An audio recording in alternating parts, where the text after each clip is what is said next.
42nd episode.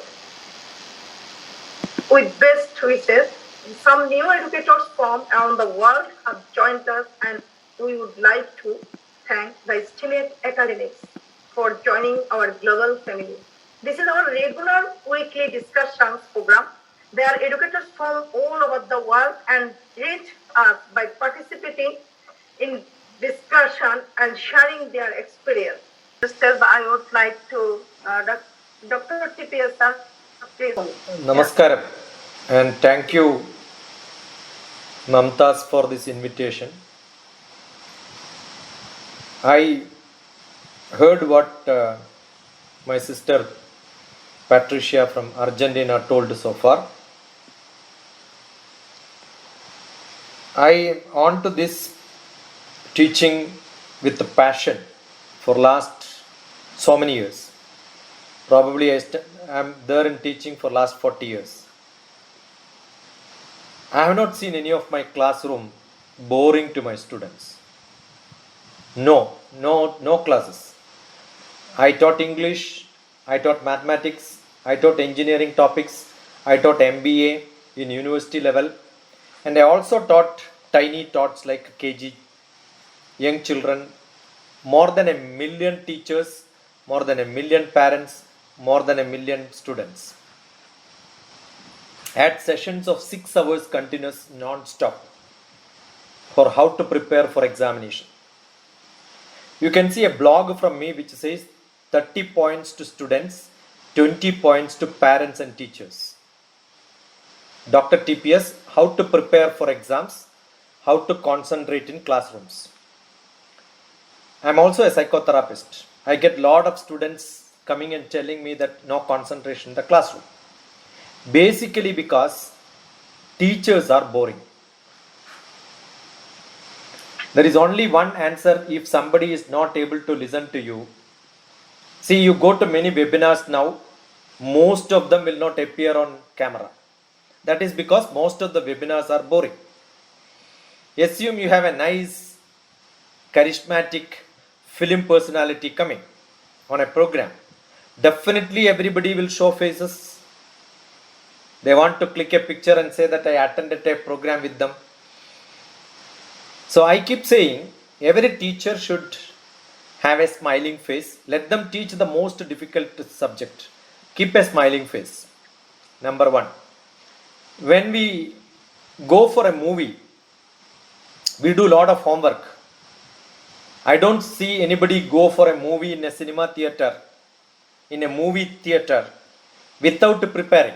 You know the topic heading, you know who is the author, who is the director, who are the actors. You know everything about what you are going to see. But no students are preparing before going to the class. Suppose nobody is preparing before going to the class, their attention will become less. So there is a method of teaching. There is a great principle of teaching which is traditionally which was taught, and even in the modern world we have got Nane's principle, 9 principles. I authored a book 15 years back. This is called adaptive learning. How do a teacher and student become shake hand each other? Adaptive learning. How does it happen? It happens only when I understand the background of my students. And students think that, oh, this is a great personality. I have got a lot of things to learn. You can grab the attention of the students. Most of the teachers are not able to grab attention. If you are not able to grab attention, concentration will not be there. Passion will not be there. You are not connecting what the student is learning to the present world. Objective and scope. Most important, objective and scope. Why are you learning? There is a saying, we have got 6 W and 1 H, or maybe 7 W and 2 H. 5 wife or 1 husband, that's also fine. Where, when, why, what, who. Ask a lot of questions. How? Ask questions. Don't start with blah blah blah blah blah blah without having a objective and scope set. It is part of textbook writing. I was also in many committees for writing textbooks for young children to the university level. So while writing, you must be very careful. Why are you posing this? Why do you have this theorem? I am sure students will be eager to know, their eyes will be open, ears will be ready for listening. So most of the teachers don't understand the objective and scope. Where is it fit in your life? They keep saying, oh, this is important for examination, therefore you have to do it. That should change. I am DrTPS. You can see my name. Doctor stands for my doctorate in mathematics. I am a fluid mechanics man.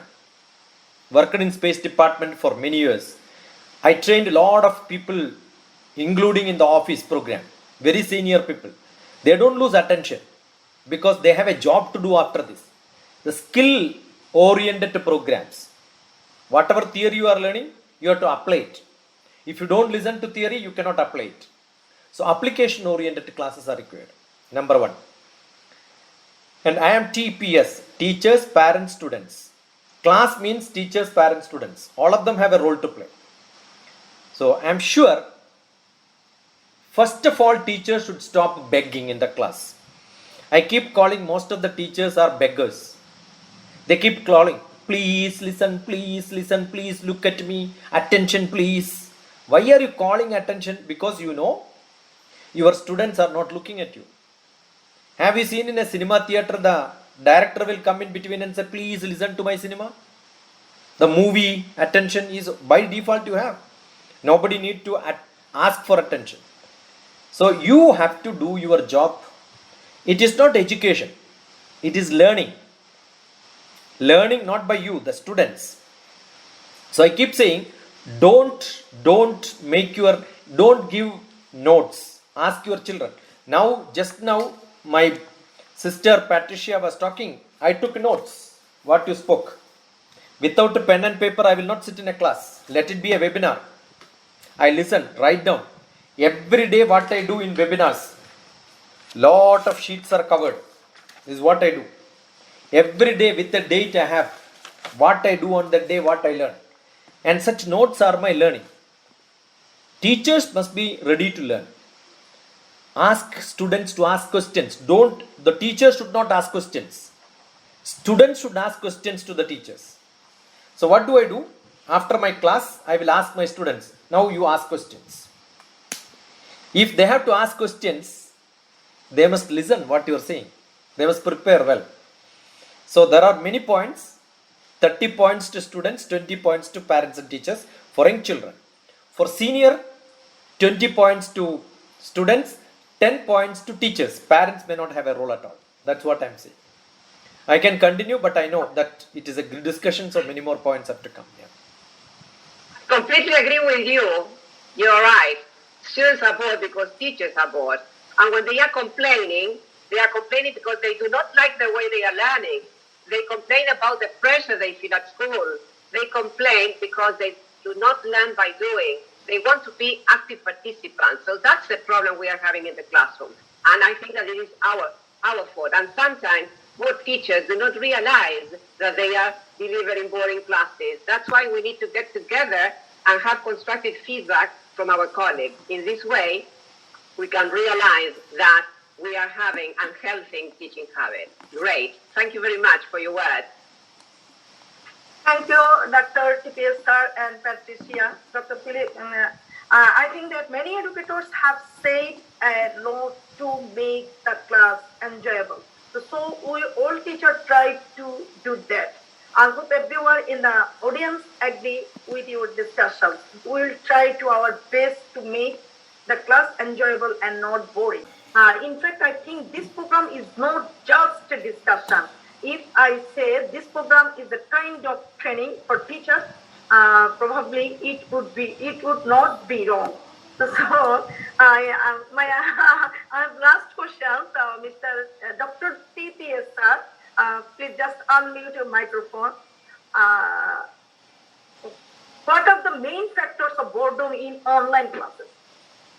See, whether it is online or physical classrooms or traditional old classrooms. Just now, My sister Patricia was telling it has to be creative, innovative, active, improvising. If teachers are not, how can you make your children to be?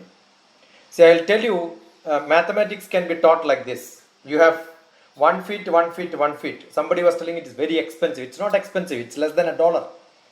4 scales, less than $1. You want to know the area for this. Repeat it as many number as you have. So 1 feet by 1 feet will give you 1 square feet. But 1 square feet area is not good enough to pass on to my body. But the same, if I can tilt it like this, it becomes a circle. If I elongate it, it becomes an ellipse. It can pass. So the area and circumference can be related like this. This is mathematics. But how many teachers do this? And if a mathematics teacher is not sensible to do this, only theoretically blah blah blah, and you learn, you have to be creative, not even have a simple example to show, you don't have to. You don't even have a scale required. You have a rectangle, make it into fold like this. The area of this is. This program is not just a discussion, it's a kind of training. Would that be wrong? I hope you all agree with me. At last we have got DrTPS, please. Yeah, there is a saying in India, Acharyat Padamadate Padam Shishya Somedhaya Padam Sa Brahmajaribhya Padam Kalakramenaja. 1/4 learning comes from teachers who practices. If a teacher is not practitioner, he don't know how to make it practical, even what he teaches, 1/4 will not go to students. 1/4 goes to students only if you are a practitioner of what you are teaching. If you are a poet, when you teach poetry, the class will be a class. Otherwise, it's a boring thing. Second one, Padam Shishya Somedaya. The students have to learn by themselves. We have to make the students to learn. Padam Sa Brahmajaribhya. 1/4 should come from discussions. The students must be able to discuss each other. You must create a lot of discussions. Padam Kalakramenacha. The rest will come only later. So that is most important. Teachers have to be creative, and that is why in India we have the education goddess is Saraswati, and goddess of research, creativity, innovation, that is Brahma. Both are married, husband and wife. So education should get married with research. Teachers have to have that innovation, improvisation and discovery. Cover the item. Discover, that's what it means. So he has to uncover. So the teachers are supposed to uncover. Teachers are supposed to give the eyesight to the students so that they can see things very clearly. We lack that in most of the teachers because they don't have real passion in teaching. You can see a teacher from the passion in which they teach. It's unstoppable. It's not number of hours completing syllabus.